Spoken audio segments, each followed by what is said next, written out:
নমস্কার সকলকে, hello everyone, good evening to all of you. যদিও এখন গুড ইভিনিংয়ের সময় নেই, তো আজকে আমি বাইরে গিয়েছিলাম ভীষণ প্রয়োজনীয় কাজে, যেটা সবারই থাকে জীবনের প্রয়োজন।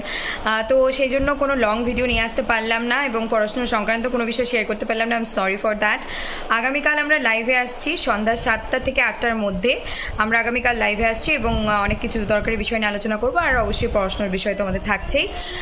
तो आज मैं गई थी बाहर, बहुत सारे इंपॉर्टेंट काम थे जो कि मेरे काम थे, मेरे दी के बहुत ज़्यादा इंपॉर्टेंट काम थे। तो बाय द वे उसके लिए मैं बाहर गई थी, बहुत लेट हो गई थी लेट में, आए भी लेट में, ठीक ठाक से आ गई। फिर मैं कोई लॉन्ग वीडियो नहीं बना पाई। I am sorry for that. मैं टुमारो लाइव में आ रही हूँ, शाम 7 बजे से रात 8 बजने के बीच हम लाइव आएंगे और पढ़ाई से रिलेटेड बातें करेंगे। And definitely please do like, comment, share and subscribe to this literature and hit the bell icon so that you never miss an updates. UGC NET SET GATE paper 1, paper 2 and spoken English also.